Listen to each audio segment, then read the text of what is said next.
I've got a 1994 trailer that had this Bulldog jack on it, and it was getting hard to turn, so I went and tried to rebuild it.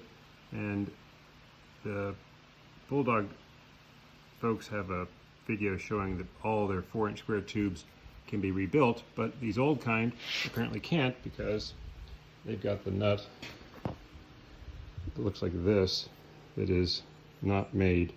And so when they get completely wallowed out on the threads like that, you can't do anything with it. And the only reason I cared is I've got these legs that are welded on to attach it back to the trailer, and I didn't want to figure out how to reattach those because those holes are not aligned perfectly. So I wanted to keep this piece, and to make it easy, you can go ahead and replace the entire insides. So you can buy this guy from anybody, take out the gears, which is pretty simple, and Bulldog's got a video on that.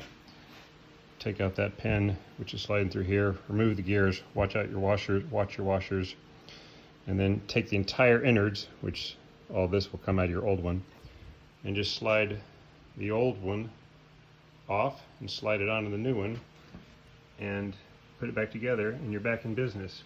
And the only thing you have to get on top of that is a 1-inch machine bushing like this. This one came from Lowe's.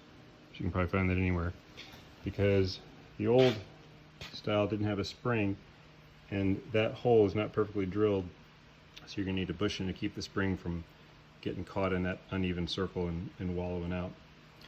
And that should solve your problem for rebuilding and keeping whatever outer frame you might need.